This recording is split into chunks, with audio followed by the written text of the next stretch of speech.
Hi friends, कैसे हैं आप लोग? सभी को गुड मॉर्निंग। चलिए देखते हैं बायोलॉजी का, ये 12th बायोलॉजी का जो है पहला चैप्टर है। इसका ऑब्जेक्टिव को देखना है, ऑब्जेक्टिव एंड सब्जेक्टिव। ठीक है, ध्यान से देखना है। और आगे में बोर्ड एग्ज़ाम है, बहुत कम समय है, और देखते जाना है, समझते जाना है, याद भी रखते जाना है। ठीक है, क्लास में जितना भी थ्योरी बताए हैं उसके हिसाब से जो भी क्वेश्चन होगा तो आप लोग को याद ही होगा। जो आपको न्यू क्वेश्चन लगेगा उसको जो है ध्यान में रखते चलना है। ठीक है, चलिए तो शुरू करते हैं। देखिए, पहला जो ऑब्जेक्टिव है वो है जब संतति की उत्पत्ति एकल जनक के द्वारा होती है तब यह विधि क्या कहलाती है? तो जब संतति की उत्पत्ति एकल जनक मतलब होता है एक, इसमें दो जनक नहीं होगा, एक जनकीय वाला। ठीक है, एकल जनक के द्वारा होती है तब यह विधि क्या कहलाती? तो याद रखना है अलैंगिक जनन। क्योंकि अलैंगिक ही जनन एक ऐसा जनन है जिसमें एक ही जनक के द्वारा जनन हो जाता है। कोई दिक्कत? आगे बढ़ते हैं। दूसरा क्वेश्चन है एक पुंजक को कुलोन भी कहते हैं। एक पुंजक के संबंध में निम्नलिखित में कौन सही है? पुंजक यानी कुलोन का मतलब हुआ अगर अलैंगिक जनन के द्वारा कोई भी संतान उत्पन्न हुआ है तो उसमें जितने भी गुण होंगे उसके मातृ कोशिका के समान होंगे। ठीक है, इसी बात को क्लोन कहते हैं। वह आकार, उसकी जो आकृति होगी, आकार होगी, उसके मातृ कोशिका के तरह ही होगा, माने पेरेंट के तरह ही होगा। ठीक है, इसी बात को क्लोन कहते हैं। तो देखिए ये बात कहाँ पे लिखा है। करे एक पुंजक क्लोन के संबंध में निम्नलिखित में कौन सही है? आकारीय रूप से समान या आनुवांशिक रूप से समान, आकारीय तथा आनुवांशिक रूप से समान, या इनमें से कोई नहीं। तो ये आंसर हो जाएगा आकारीय तथा आनुवांशिक रूप से समान। ठीक है, क्योंकि क्लोन तभी बनता है, क्लोन उसी को हम कहेंगे जो आकारिक एवं आनुवांशिक रूप से मातृ समान होगा, उसी को क्लोन कहेंगे। नेक्स्ट है, जब नर और मादा गैमेट में युग्मन होता है तब यह क्या कहलाता है? तो जब नर और मादा में जब युग्मक का संलयन होता है तो इसके मिलने को क्या कहते हैं? ये किस जनन द्वारा होता है? अलैंगिक जनन के द्वारा तो होता नहीं है, लैंगिक जनन हो जाएगा आंसर। ठीक है, लैंगिक मतलब होता है इसमें दोनों नर और मादा दोनों का जरूरत होता है। निम्न में से कौन उभयलिंगी पादप नहीं है? ठीक है, 4 नंबर क्वेश्चन है, निम्न में से कौन उभयलिंगी पादप नहीं है? तो आपको याद रखना है उभयलिंगी पादप मतलब जिस पौधे में दोनों लिंग नहीं पाया जाता हो। ठीक है, तो ये होगा पपीता। तो आंसर याद रखते चलना है। 5 नंबर क्वेश्चन है, इनमें किसमें जल माध्यम से निषेचन होता है? शैवाल में होता है, ब्रायोफाइट्स में होता है, टेरिडोफाइट्स में होता है। इनमें सभी शैवाल, ब्रायोफाइट्स, टेरिडोफाइट्स सभी में जो है जल माध्यम से निषेचन होता है। फटाफट आगे बढ़ते हैं, याद करते चले जाना है। 6 नंबर क्वेश्चन है, अगैव में वर्धी प्रजनन होता है किसके द्वारा? दोस्तों याद रखना है, आप लोग को याद रखना है, जितने भी स्टूडेंट वीडियो देख रहे हैं फटाफट याद करते चलना है, पहले से भी याद होगा और एक बार रिवाइज भी हो जाएगा आपको। ठीक है, तो अगैव में वर्धी प्रजनन किसके द्वारा? तो याद रखना है बुलबुल द्वारा। ठीक है, फिर 7 नंबर में इनमें से कौन सा द्विगुणित है? द्विगुणित मतलब बताया था आपको 2n।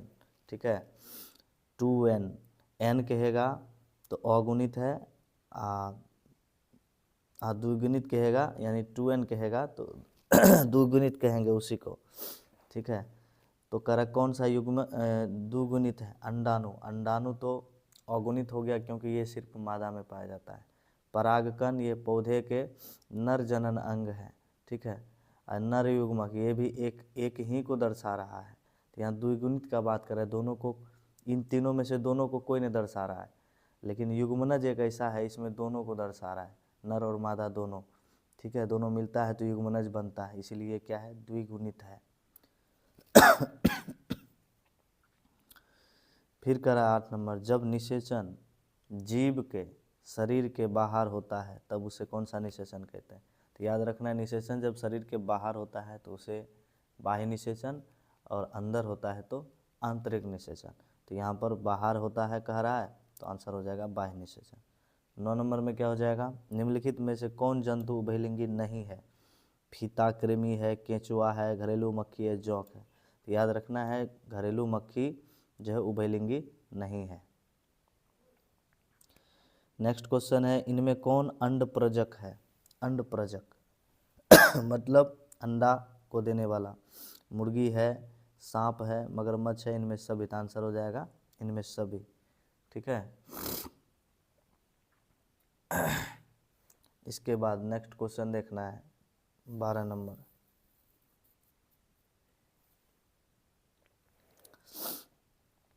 चलिए 12 नंबर में देखना है, कह रहा है युग्मक स्थानांतरण हो सकता है।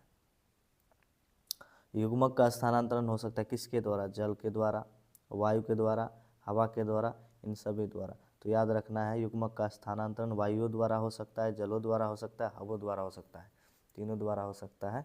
तो आंसर हो जाएगा इन सभी द्वारा। 13 नंबर, मनुष्य के युग्मकों में गुणसूत्रों की संख्या होती है। देखिए मनुष्य के युग्मक में पूछ रहा है, ठीक है। युग्मक में पूछेगा तो आंसर 23 होगा। अगर ये कोशिका में या अर्धसूत्राणु में पूछेगा तो आंसर 46 होगा। तो यहाँ पे टिक नहीं मारे, आप लोग मार लीजिए। मनुष्य के युग्मकों में गुणसूत्रों की संख्या कितनी होती है, 23। ठीक है। अगर रहता मनुष्य के अर्धसूत्राणु में गुणसूत्रों की संख्या कितनी होती है, तो 46। ठीक है। या पूछता मनुष्य के कोशिकाओं में गुणसूत्रों की संख्या कितना होता है, तब 46। यहाँ युग्मक लगा हुआ रहेगा तो आंसर 23 हो जाएगा। तो बी नंबर इसका सही है, बी नंबर आंसर मार लीजिए। ठीक है। नेक्स्ट आगे बढ़ते हैं।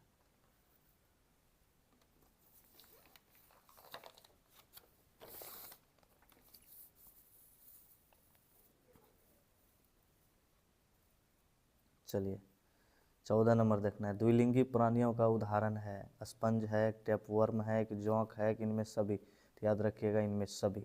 ठीक है। द्विलिंगी प्राणी का उदाहरण सभी है, स्पंज भी है, टेपवर्म है, जोंक है, इनमें सभी है। फटाफट आगे बढ़ते चलना है। ऋतुस्राव चक्र किस में होता है, मनुष्य में होता है, बंदर में, चिंपैंजी में, इन सभी में। क्लास में कई बार ये क्वेश्चन मौखिक टेस्ट में भी पूछा गया है। ठीक है। इस आप लोगों को याद भी होगा। फटाफट आगे बढ़िए। मध्यचक्र पाई जाती है गाय में, भेड़ में, कुत्ता में, इन सभी में। 17 नंबर क्वेश्चन है, निम्नलिखित में किस में 12 वर्ष में सिर्फ एक ही बार पुष्प खिलते। थ्योरी पढ़ाने वक्त ये सब क्वेश्चन कराया गया है। ठीक है। निम्नलिखित में किस में 12 वर्ष में सिर्फ एक बार पुष्प खिलते हैं, तो आपको याद रखना नीला कुरंजी। ठीक है। इनमें कौन केवल एक बार अपने जीवन काल में पुष्प पैदा करता है, तो याद रखना है बांस। बांस एक ऐसा पौधा है जो अपने जीवन काल में एक ही बार पुष्प पैदा करता है। चलिए आगे बढ़ते चलिए। जलकुंभी, कह रहे जलकुंभी 19 नंबर क्वेश्चन है, 65,000 से अधिक जलकुंभी जो है 65,000 से अधिक पौधे कितने माह में उत्पन्न कर सकता है, जिसका सही आंसर है 8 माह। ठीक है। 20 नंबर क्वेश्चन है, पुनर्उद्भवन की क्रिया निम्नलिखित में किससे होती है, स्पंज से होती है, स्पाइरोगायरा से होती है, पेनिसिलियम से होती है, काढ़ा से होती है। तो आंसर याद रखना है स्पंज से। ठीक है। 21 नंबर क्वेश्चन है, कोनिडिया का निर्माण किस में होता है, तो आपको याद रखना है पेनिसिलियम में। ठीक है। 22 नंबर क्वेश्चन है, इनमें किसमें बहुसाबिका चल बीजाणु पाए जाते हैं। ठीक है। तो इसका आंसर है वाउचेरिया। ठीक है। इसमें थोड़ा सा ये क्या हो गया, बहुसाबिका। ठीक है। अच्छा, जो भी दिक्कत होगा क्लास में पूछ लीजिएगा, शायद सही ही होगा। ठीक है। थोड़ा ध्यान से उतर गया है। 23 नंबर क्वेश्चन देखना है, इनमें किसे बंगाल का आतंक कहा गया है। बंगाल का आतंक याद रखना है, बहुत प्यारा क्वेश्चन है। जलकुंभी को बंगाल का आतंक कहा जाता है। नेक्स्ट है 24 नंबर। 24 नंबर है, इनमें कौन पुष्पी पौधों के जनन में काम नहीं आता है। ठीक है। कंद नहीं आता है, कि भूअस्तरी नहीं आता है, शकर नहीं आता है, कोनिडिया नहीं आता है। याद रखना है पुष्पी पौधों के जनन में कोनिडिया का कोई काम नहीं आता है। 25 नंबर क्वेश्चन का रहा है, मुकुलन द्वारा जनन किस में होता है, तो आपको याद होगा ईस्ट में, क्लास में ये सब क्वेश्चन हुआ है। ठीक है। अब 26 नंबर क्वेश्चन है, द्विखंडन किस में पाया जाता है। ठीक है। अमीबा में, कि पैरामीशियम में, जलकुंभी में या अमीबा तथा पैरामीशियम दोनों में। तो आपको याद रखना है अमीबा में भी पाया जाता है पैरामीशियम, इसीलिए डी नंबर आंसर हो जाएगा, दोनों अमीबा तथा पैरामीशियम। 27 नंबर क्वेश्चन देखना है, ठीक है, ध्यान से देखना है। लड़की लोग, तुम लोग को क्वेश्चन बहुत कम याद रहता है, तुम लोग ध्यान बहुत कम देती है, तो कम से कम सुन के भी याद करो। अगर कॉपी से पढ़ के याद नहीं कर पाती है तो सुन के याद करना है, ठीक है, सुनने से भी याद होता है। ध्यान से सुनना है। जनक समान जीव प्राप्त हो सकता है किससे? क्वेश्चन का मतलब हुआ जो जनक है, ठीक है, उसके ही समान जीव प्राप्त हो सकता है किस क्रिया से? बीज से, सॉरी, किससे हो सकता है ऐसा? बीज से, युग्मनज से, या युग्मकों से, या विखंडन से? तो याद रखना है विखंडन से। विखंडन पढ़ाए होंगे, दो प्रकार के होते हैं, एक द्विविखंडन, एक बहुविखंडन। जब कोई जीव दो टुकड़ों में ही विभाजित होता है, केवल दो टुकड़ा, तो उसे द्विविखंडन, और जब अनेकों टुकड़ों में होता है तो उसे बहुविखंडन। तो यहाँ पे खाली ऑप्शन में विखंडन है, तो आंसर विखंडन होगा, ठीक है। शल्ककंद का उदाहरण है, तो याद रखना है शल्ककंद का उदाहरण प्याज है, ठीक है। तो सब याद रखना है, जिसको लिखना है स्क्रीनशॉट लेके अपना आराम से घर में लिख लीजिएगा, ठीक है। चलिए नेक्स्ट क्वेश्चन देखते हैं।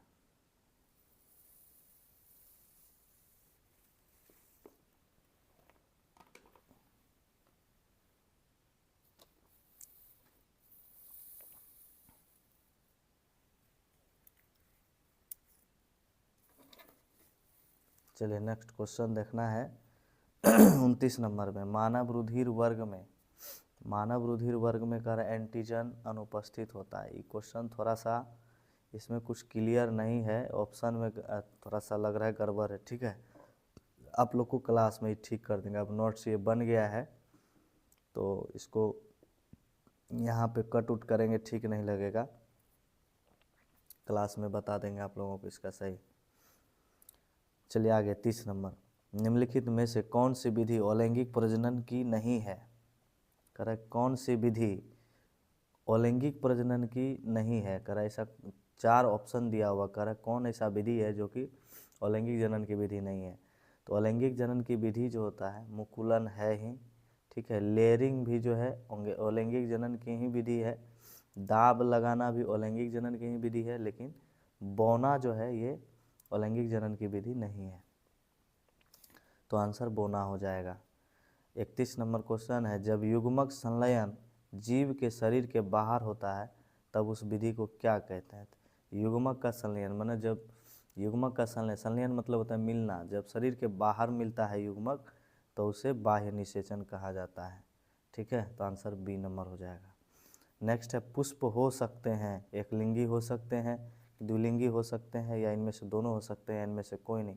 तो याद रखिएगा पुष्प दोनों हो सकते हैं, एक लिंगी भी हो सकते हैं और द्विलिंग वाला भी हो सकता है। तो आंसर सी हो जाएगा, दोनों, ठीक है। 33 नंबर क्वेश्चन है, जीव हो सकते हैं कैसा? एक लिंगी या द्विलिंगी या दोनों, इनमें से कोई नहीं?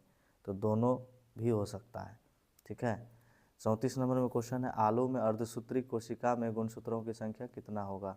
अर्धसूत्री जैसे ही आएगा तो जो युग्मक में होता है उसका दोगुना हो जाएगा, तो इसका आंसर हो जाएगा 48, ठीक है ना। तो याद रखना है आलू में कितना हो जाएगा? 48।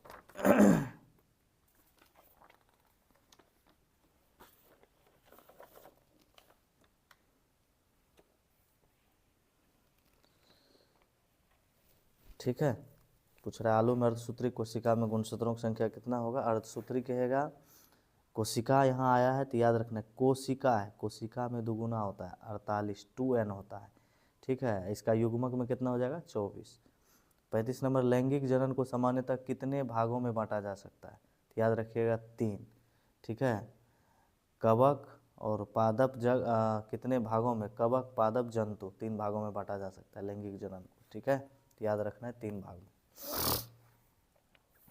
36 नंबर क्वेश्चन कर रहा है, कायिक जनन एक प्रकार का जनन है, कैसा जनन है? कायिक जनन अलैंगिक जनन है, ठीक है। कायिक जनन कैसा जनन है? तो याद रखिएगा अलैंगिक जनन है। 37 नंबर है, प्रोफेसर पंचानन महेश्वरी का जन्म कहाँ होता है? याद रखना पड़ेगा आपको, जयपुर में हुआ था। निम्न में 38 नंबर क्वेश्चन है, निम्न में से किसमें केवल एक बार अपने जीवन काल में फूल निकलता है? तो अपने जीवन काल में एक बार और बताए थे, एक ही बार पुष्पन होता है, वो कौन सा पौधा था? बांस। तो याद रखना है, बांस ही एक ऐसा पौधा है जिसके जीवन काल में सिर्फ एक ही बार पुष्पन होता है। करें निम्नलिखित, नेक्स्ट क्वेश्चन है, निम्न में किसका पादप काय अगुणित होता है? ठीक है, कवक का होता है कि शैवाल का होता है या ब्रायोफाइट्स का होता है या इस सभी का होता है? तो याद रखिएगा, इनमें से सभी का होता है। ठीक है, नेक्स्ट क्वेश्चन है, इनमें से कौन द्विगुणित है? पराग, पराग तो एक अगुणित है। नर युग्म, यो अकेला है तो अगुणित हो गया। युग्मनज, युग्मनज तब बनता है जब दो जीव, जब तक दो जीवों का संलयन नहीं होगा युग्मनज नहीं बनेगा, तो इसमें युग्मनज हो जाएगा सही। द्विगुणित क्या हो जाएगा? युग्मनज। ठीक है, करें इनमें कौन अंड प्रजक, अंडा देने वाला कौन कौन है? सांप, मगरमच्छ भी अंडे देता है, मुर्गी भी, इनमें से सभी हो जाएगा आंसर। करें मनुष्य के युग्मकों में गुणसूत्रों की संख्या कितनी होगी? तो यहाँ भी वही क्वेश्चन है, युग्मक वाला है तो 23 हो जाएगा आंसर। ठीक है, चलिए नेक्स्ट क्वेश्चन देखना है।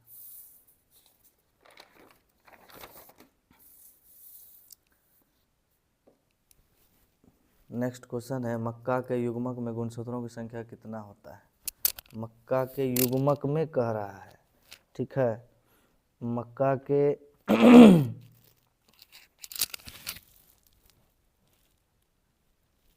एक मिनट रुक जाइए।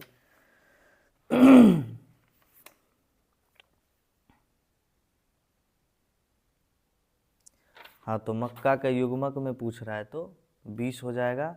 अगर अर्धसूत्राणु में पूछेगा या 2n में पूछेगा तो आंसर 40 हो जाएगा। तो याद रखिएगा, मक्का के युग्मक में गुणसूत्रों की संख्या कितनी होती है? 20। ये करेक्ट आंसर है। ठीक है, करे धान के युग्मक में गुणसूत्रों की संख्या कितनी होती है? धान के युग्मक में तो 12 हो जाएगा इसका आंसर। याद रखना है, धान के युग्मक में कितना होता है? 12। ठीक है, इसका अर्धसूत्राणु में कहेगा तो हो जाएगा 24। करे एक तोता की जीवन अवधि कितनी होती है? क्लास में बताया गया था 140 वर्ष होता है। ठीक है, नेक्स्ट क्वेश्चन है, नर तथा मादा युग्मक के युग्मन को क्या कहते हैं? तो इसमें क्या क्या ऑप्शन है? लैंगिक जनन है, अलैंगिक है, मुकुलन है, वर्धी है। तो आंसर हो जाएगा लैंगिक जनन। ठीक है, नर और मादा जब मिलता है तो उससे जनन होता है, युग्मन बनता है। ठीक है, युग्मनज बनता है, उसको किस जनन द्वारा होता है? ये चीज़ लैंगिक जनन के द्वारा युग्मनज बनता है, इसलिए आंसर हो जाएगा लैंगिक जनन। ठीक है, 47 नंबर क्वेश्चन है, जेम्यूल्स का निर्माण होता है किसमें? ईस्ट में होता है, पेनिसिलियम में कि या स्पंज में? आंसर याद रखना है स्पंज में। ठीक है, नेक्स्ट क्वेश्चन है, प्रोटिस्टा तथा मोनेरा में किस प्रकार का जनन होता है? तो याद रखिएगा, प्रोटिस्टा और मोनेरा में कोशिका विभाजन होकर के जनन होता है। नेक्स्ट क्वेश्चन है, कायिक प्रवर्धन में पादपों का उत्पत्ति स्थल निम्न में से कौन है? याद रखिएगा, पर्व संधि। याद रखते चलना, अभी समय नहीं है थ्योरी पढ़ने का। ठीक है, अभी ऑब्जेक्टिव फटाफट करते जाना है। नेक्स्ट क्वेश्चन है, प्रोटिस्टा तथा मोनेरा में जनन का प्रकार होता है कोशिका विभाजन, कलिका या कलिकाएं द्विखंडत? आंसर हो जाएगा कोशिका विभाजन। 51 नंबर है, अमीबा में जनन विधि निम्न में से कौन है? तो अमीबा में कैसे होता है जनन? आप लोग को क्लास में ही पढ़ाया गया होगा, द्विखंडन होता है। ठीक है, द्विखंडन में कौन द्विखंडन द्वारा होता है? तो द्विविखंडन। ठीक है, लेकिन ऑप्शन में ऐसा नहीं है, खाली द्विखंडन है। द्विखंडन तो हाँ, ऑप्शन में वही दिया है, द्विखंडन बोले या द्विविखंडन बोले। ठीक है, तो ऑप्शन हो जाएगा सी। क्लोन शब्द निम्नलिखित में से किसे निरूपित करता है? संतति जनक के समान, या संतति अनुवांशिक रूप से एक समान हो, या संतति आकारीय दृष्टि से समान हो, इनमें से सभी हो। तो सब बात क्लोन जो है किसके लिए आता है? जब अलैंगिक जनन द्वारा उत्पन्न संतान आकार की रूप से, अनुवांशिकी रूप से, ठीक है, हर दृष्टि से जो है अपने मातृ कोशिका के समान होता है, तो उसी को क्लोन कहा गया। तो यहाँ पर आंसर हो जाएगा उपयुक्त सभी, इनमें से सभी हो जाएगा। ठीक है, नेक्स्ट है, बिना निषेचन के विकसित होने वाले फल क्या कहलाते हैं? तो याद रखिएगा, बिना निषेचन के ही जो फल विकसित होता है उसे अनिषेक जनित फल कहते हैं। अनिषेक जनित फल, ऑप्शन नंबर सी हो जाएगा। नेक्स्ट क्वेश्चन है पादपों में एम्फीबियन या उभय स्थानी किससे संबंधित है? तो ये पौधों का बात है। पादपों में एम्फीबियन या उभय स्थानी किससे संबंधित है? तो आपको याद रखना है ब्रायोफाइट से। ठीक है, option number B. Next question है युग्मक सामान्यतः किस प्रकार के होते हैं? हैप्लॉइड, हैप्लॉइड का मतलब होता है एक गुणक, डिप्लॉइड मतलब होता है द्विगुणक, पेलिप्लॉइड मतलब होता है बहुगुणक, नलिप्लॉइड मतलब होता है अगुणक। तो युग्मक जो होगा दो गो मिलेगा तभी, सॉरी, युग्मक सामान्यतः किस प्रकार के होते हैं? युग्मक मतलब हो जाता है अकेला। ठीक है, युग्मनज रहता तब हो गया दो गो मिलके। ठीक है, यहाँ युग्मक है तो एक गुणक हो गया, मतलब अकेला है ये, तो ये गुणक हो जाएगा। अगर यहाँ युग्मनज रहता तो द्विगुणित हो जाता। ठीक है, तो यहाँ पर क्या हो जाएगा? एक गुणक, हैप्लॉइड हो जाएगा। नेक्स्ट क्वेश्चन है क्लोरेला निम्न में से क्या है? शैवाल है कि जीवाणु है या प्रोटोजोआ है या एकल कोशिका प्रोटीन है? तो आंसर याद रखिएगा क्लोरेला एक प्रकार का शैवाल है। कोई दिक्कत? आगे बढ़ते जाइए, जो भी दिक्कत है उसको क्लास में कर देंगे, पूछिएगा। चलिए आगे देखना है इस पार्ट में। नेक्स्ट क्वेश्चन है इनमें कौन वाक्य सही नहीं है? तो आंसर क्या हो जाएगा? पुष्पी पादपों में युग्मनज का निर्माण बीज के अंदर होता है, ये बात तो सही है। करे युग्मनज से भ्रूण बनता है, ये भी बात सही है।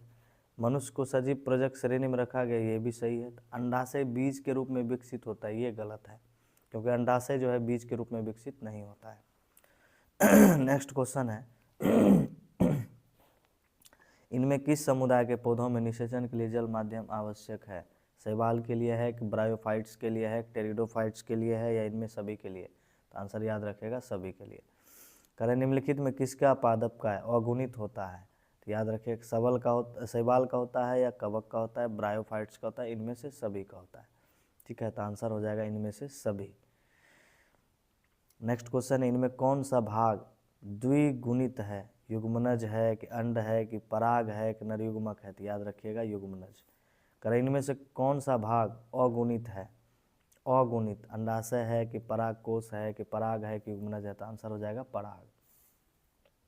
ठीक है, आंसर क्या हो जाएगा? पराग। तो याद रखना है। चलिए नेक्स्ट क्वेश्चन देखिए, मक्का के अर्धसूत्राणु यानी 2n में गुणसूत्रों की संख्या होती है? तो यहाँ पे ऑप्शन 20 हो गया, ये थोड़ा सा यहाँ पे मिस्टेक हो गया है। ठीक है, मक्का के युग्मक में पूछेगा तो 20 होगा आंसर। ठीक है, अगर अर्धसूत्राणु में पूछेगा तो 40 होना चाहिए, तो इसका आंसर हो जाएगा 40। याद रखना है। ठीक है। फिर आगे क्वेश्चन, मनुष्य के युग्मकों में गुणसूत्रों की संख्या, युग्मक जैसे ही लग गया तो आंसर हो जाएगा 23। ठीक है, फिर कह रहा है इनमें कौन उभयलिंगाश्रयी है? नारियल है कि पपीता है, खजूर है कि नींबू है? तो आंसर हो जाएगा नारियल। फिर 65 नंबर में कह रहा है द्विलिंगी प्राणियों के उदाहरण हैं, स्पंज हैं कि जौंक हैं कि टैपवर्म है कि ऑल ऑफ दीज है? तो आंसर याद रखिएगा all of these. 66 number question है द्विखंडन किसमें पाया जाता है? तो द्विखंडन के लिए अच्छा उदाहरण है अमीबा। अच्छा नहीं है, पाया ही जाता है, अमीबा में ही द्विखंडन होता है। ठीक है, तो याद रखिएगा अमीबा और पैरामीशियम। ऑप्शन में दोनों है तो दोनों लगाएंगे। ठीक है, दोनों है, डी नंबर में दोनों, अमीबा और पैरामीशियम दोनों, तो आंसर हो जाएगा अमीबा तथा पैरामीशियम दोनों में।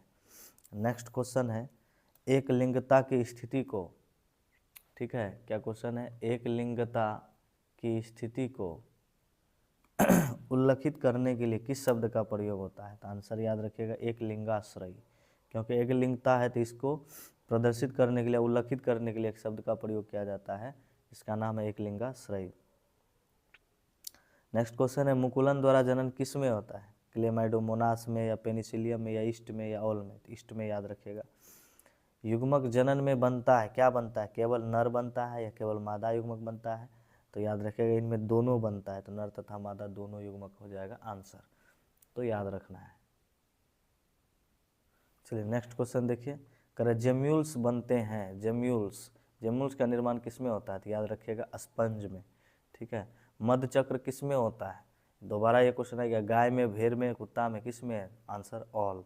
कह रहे इनमें कौन पुष्पीय पौधों के जनन में काम नहीं आता है? तो याद रखिएगा कोनिडिया। इनमें किस पौधे की पत्ती के कटे किनारे से अपस्थानिक कलिकाएं उत्पन्न हो जाती है? तो याद रखिएगा ब्रायोफिलम। ठीक है, ब्रायोफिलम। कह रहे इनमें कौन ठहरे हुए पानी में उगकर ऑक्सीजन खींच लेता है? तो पानी में, बस आपके लिए, हाँ ये क्वेश्चन तो पहले भी हुआ होगा, चलिए नहीं हुआ तो कोई बात नहीं।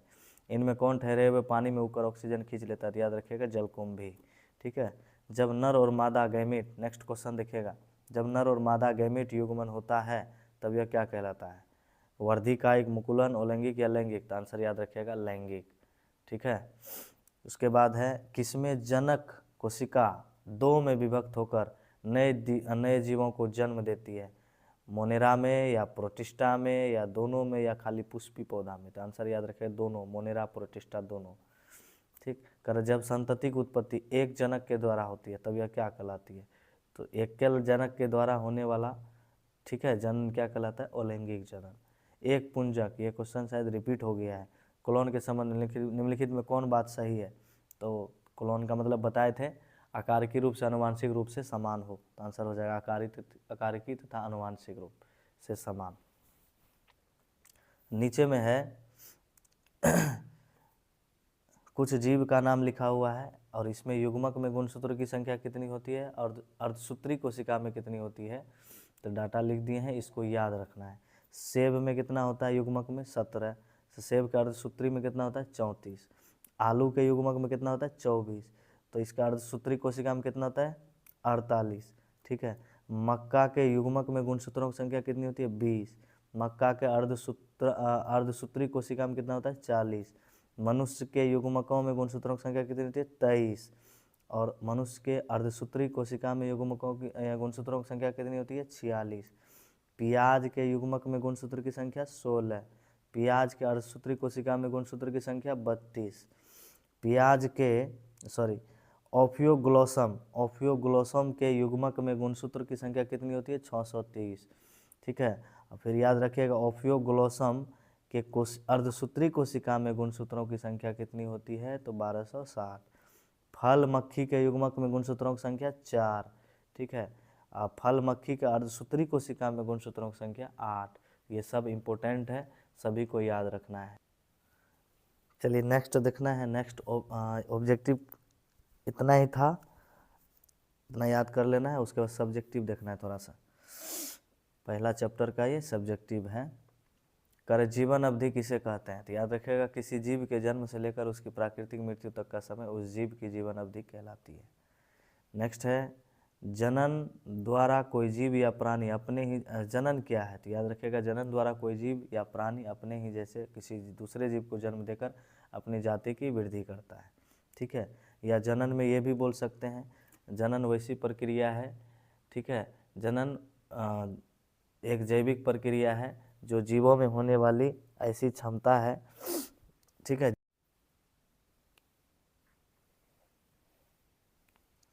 हाँ तो जनन के लिए याद रखना है। ठीक है, ये शॉर्ट क्वेश्चन है, आप लोग इसका स्क्रीनशॉट ले सकते हैं, क्लास में इसे लिखाए भी होंगे।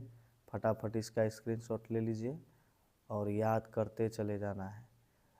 ठीक है, और लैंगिक जनन है, लैंगिक जनन है, सबको याद करते चले जाना है। सबका स्क्रीनशॉट ले लीजिए। ठीक, नेक्स्ट देखना है। चलिए नेक्स्ट क्वेश्चन देखिए, फिर शॉर्ट क्वेश्चन है, इम्पोर्टेंट ही है सब। करें जीवों के लिए जनन क्यों अनिवार्य है? अनिवार्य माने आवश्यक। तो जीवों में जनन एक जैव प्रक्रिया है, इसमें एक जीव अपने समान, ठीक है, संतति को जन्म देता है। जनक एक प्रजाति की पीढ़ी दर पीढ़ी जीवित रहने योग्य बनाता है, अर्थात यह संतति बढ़ाने का एक विधि है। ठीक है, तो याद रखते चलना है, इसका स्क्रीनशॉट लेते चलना है। अगर क्लास में ये क्वेश्चन हुआ है आप लिखें अच्छा से तो वही पढ़िए, स्क्रीनशॉट लेने का ज़रूरत नहीं है। जो नहीं लिए हैं वो ले सकते हैं। कह जनन की अच्छी विधि कौन सी और क्यों? तो जनन की अच्छी विधि लैंगिक जनन है, क्योंकि लैंगिक जनन द्वारा जो संतति उत्पन्न होता है वह अपने जनकों के समरूप नहीं होती है, विभिन्नताएं भी आती है। ठीक है, तो 2 बार अपने हो गया, आपको 1 बार कर लेना है। नेक्स्ट है अलैंगिक जनन द्वारा उत्पन्न हुई संतान को क्लोन क्यों कहा गया? तो याद रखिएगा अलैंगिक जनन द्वारा उत्पन्न हुई संतान को क्लोन इसलिए कहा जाता है क्योंकि वह अपने जनकों से आकारिकी रूप से, अनुवांशिक रूप से, हर दृष्टि से समान होता है। ठीक है, स्क्रीनशॉट लेते जाइए, सब इम्पोर्टेंट है शॉर्ट क्वेश्चन के लिए।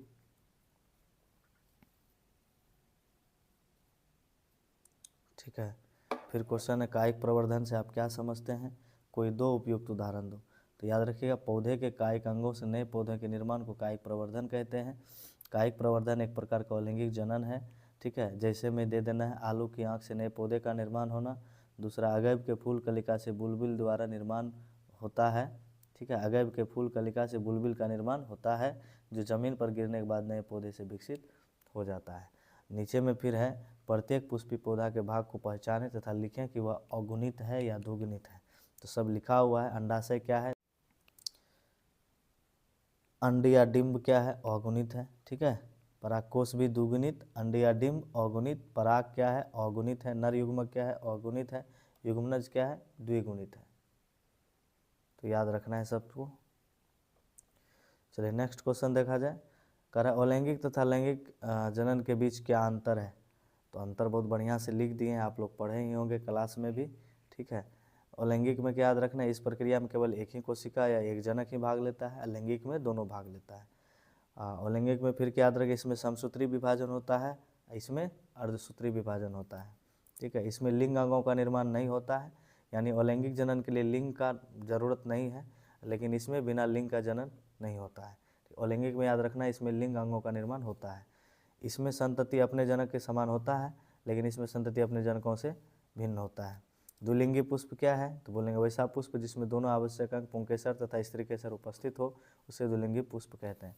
अब कुछ पुष्पों के स्थानीय नाम है, जिसको हम लोग स्थानीय नाम से जानते हैं, लेकिन इसका वैज्ञानिक नाम कुछ और होता है। तो वैज्ञानिक नाम आप लोगों को याद रखना है। क्या है, गुड़हल। गुड़हल को क्या बोलते हैं, गुड़हल का बायोलॉजिकल नेम क्या है, हैबिकस रोजा साइनेंसिस। ठीक है, मटर का क्या है, पाइजम सैटिवम। सूर्यमुखी का क्या है, हेलियंथस एन्नस। अरहर का क्या है, कैजनस कैजन। गेंदा का वैज्ञानिक नाम क्या होता है, टेगेटस इरेक्टस। ठीक है, गेंदा का वैज्ञानिक नाम टेगेटस इरेक्टस। तो याद करते चलना है, एक को छोड़ना नहीं है, सब एकदम याद करते चलना है। चलिए लास्ट में है, लास्ट पेज है, इसको याद रखना है सबका, स्क्रीनशॉट लेना है जो नहीं लिखा है। कह रहा होमोथैलिक तथा हेटेरोथैलिज्म में अंतर बताइए। तो आपको मात्र एक अंतर याद रखना है कि वैसा जीव जिनमें बाह्य रचना एवं कायिक विभिन्नता नहीं होती है, ठीक है, उसी को होमोथैलिक कहते हैं। हेटेरोथैलिक मतलब इनमें दोनों थैलस बाह्य आकार में तो समान होता है, लेकिन शरीर क्रियात्मक दृष्टि से अलग होता है। थैलस की इस अवस्था को विषम जालिकता कहा जाता है, इसी को हेटेरोथैलिज्म भी कहा जाता है। तो याद रखना है। फिर है भ्रूणोद्भव क्या है, तो याद रखिएगा भ्रूणोद्भव, भ्रूण का उद्भव क्या है। ठीक है, इसको बोलते हैं इंग्लिश में एम्ब्रोजेनेसिस, एम्ब्रोजेनेसिस।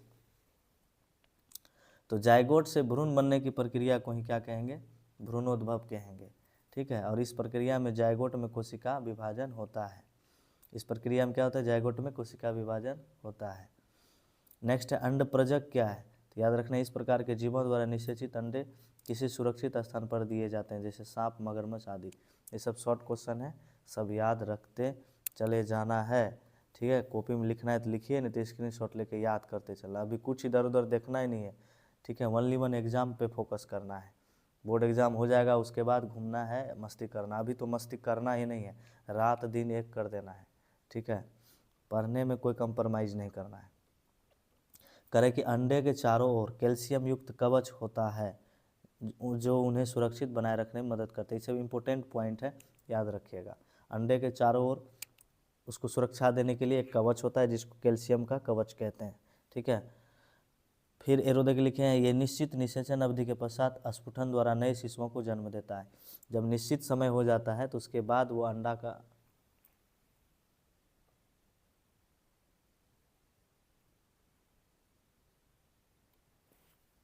एक मिनट रुक जाइए, कोई प्रॉब्लम आ गया है।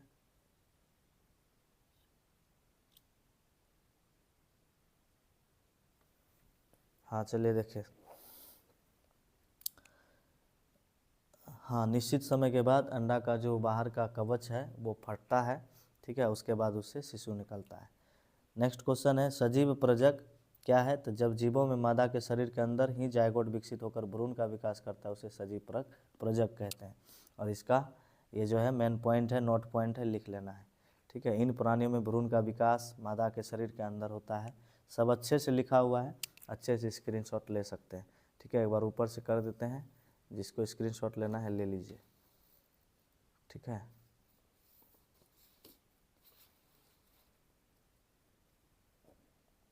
ले सकते हैं स्क्रीनशॉट, ले लीजिए जिसको लेना है।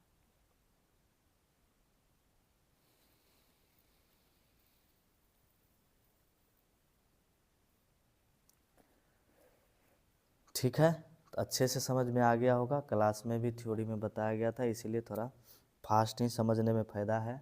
बाकी नेक्स्ट चैप्टर जो है अगले वीडियो में देखेंगे। तब तक आपको जितना दिया गया इतना आप कंप्लीट कर लीजिए। पहले से जिसका कंप्लीट है वो रिवाइज हो जाएगा, और जिसका नहीं है वो याद कर लीजिएगा। ठीक है, मिलते हैं अगले वीडियो में, तब तक के लिए थैंक यू।